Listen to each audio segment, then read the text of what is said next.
Hey, Motorman here. I'm at the Daytona Speedway. This is March 2nd. I'm heading over to the Harley Davidson display to pick up a CVO ST. They're giving me one for the day. And as I was over there, I happened to run into their public relations man.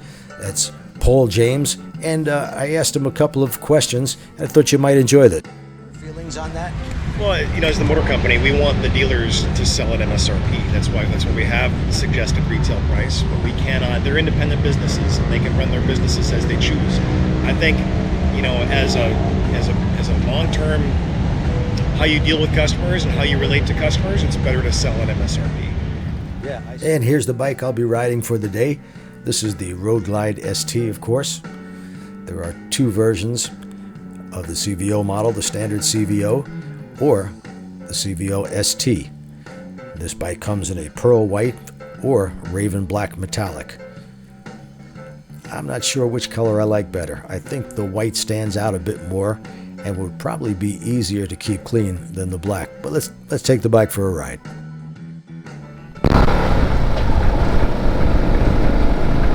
All right, I'm heading over the bridge to A1A, and I'm going to make a left-hand turn and then come up Main Street and head to B Street and the Loop. The Loop is about the best riding that you'll find here in Daytona. Everything else is flat and straight. And here I am turning on to Main Street. Whenever you're in Daytona for Bike Week or Biketoberfest, you got to take at least one ride down Main Street. It's best to do that early in the day. If you go here at night, it's going to take you an hour and a half to cover this probably 1 mile stretch of road. I couldn't help but notice that almost every bike you see lined up on the side here is a Harley Davidson. So rumors of Harley's demise, I think, are greatly exaggerated. To find the Loop, just head north on Beach Street, and that'll lead you right to this great scenery. Not the most challenging road. Most of it is straight. There are a few curves on the road, and about 11:30 in the morning, traffic is pretty light. It can get heavier.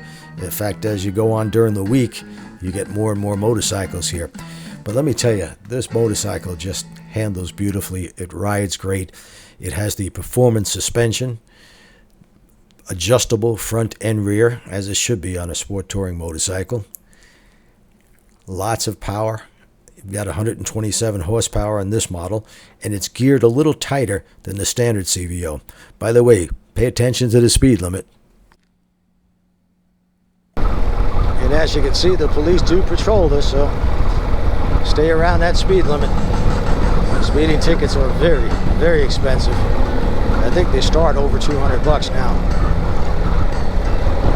Despite the weight savings, is right around 825 pounds.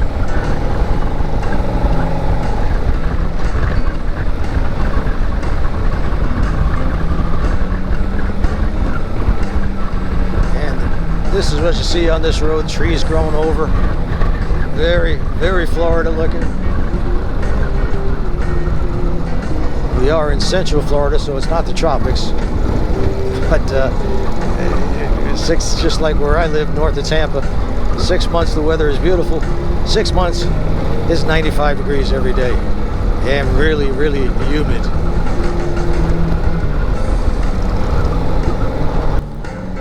This model comes with a solo seat, which I found to be very comfortable. And I noticed that there's a vent just behind the windshield. If you close that vent, you could get a little wind buffeting, but keep the vent open and the aerodynamics are just perfect. No helmet buffeting at all. This is a very popular road during Bike Week. If you come here when it's not Bike Week, you can ride this whole thing without seeing another vehicle. The seat, though firm, is so far very comfortable, and I've been on the bike for over an hour now. I don't feel the need to start squirming around. One thing I can't say is these handlebars for me are too far forward. I believe it's 29 degrees of adjustment you have forward and back. And I would definitely bring it back a couple inches for sure. Because right now my arms are straight out. I should mention that list price on this bike at about $43,000. It's about $1,500 less money than the standard CVO. And you don't get a couple of things with this bike that you do get on the other models. And one of the things you don't get is speakers in the saddlebags, and that's probably to save weight. And of course, you don't get a passenger pad or passenger pegs. This is standard. It's a solo ride, and you could always add those things if you prefer the ST model. But the biggest difference with this bike is a little bit more performance oriented. You can certainly feel the premium shocks in the back, and of course the inverted fork up front helps with handling. Makes just coming around a curve, the slightest push on the bars, the bike leans into the turn, turns in very quickly. You got also low profile tire in front, and that helps in that respect.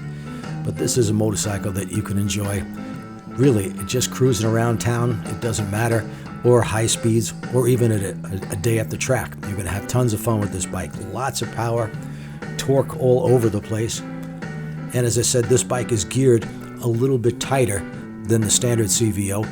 Standard, I mean, that's a fully equipped motorcycle. But this particular model, the ST Sport Tourer, that's what that stands for, and it definitely lives up to the name. As far as comparing this to other motorcycles in this class, you really can't, because with the CVO, there really isn't any other motorcycle in this class with custom paint and all the features this bike has. This is definitely a state-of-the-art motorcycle. And I know some people will laugh at that. Well, it's a V-twin and it's air-cooled. Yes, it's actually water-cooled. And by the way, the water-cooled heads do work very well. I was in some heavy traffic there on Main Street, and yes, there was heat coming out of the motor, but it wasn't objectionable at all, and the temperatures were probably about 85 degrees and extremely humid. But had no problem going through traffic with this. My legs weren't roasting. And once you get out on an open road, it is just a wonderful motorcycle to ride and even to look at. It's beautiful from every angle, so you just cannot possibly go wrong, unless, of course, you can't afford it. And it is expensive at $43,000, but you have alternatives with Harley Davidson. The standard Road Glide this year with the 117 motor, and also has riding modes. If your main thing is price and you're trying to get away with the least expensive and the most bang for the buck, take a look at the standard Road Glide or Street Glide, because they definitely fit that bill.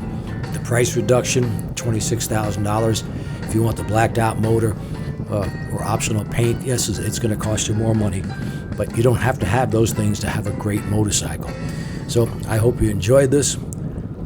I hope you learned something, and if you get a chance, get out to a Harley Davidson dealership and take one of these bikes for a ride. Be forewarned, you're going to love it. So if your checkbook isn't exactly balanced right now and you ride this motorcycle, you could be tempted to buy something that you may not be able to afford. Or you might want to get a second job if that's what it takes to have a bike of this quality and with this much fun to ride. And don't forget, this is a bike. It is in the Grand Touring scheme. You can ride this bike 1,000 miles in a day very easily. So I hope you enjoyed this. Please give me a thumbs up, and thanks for watching.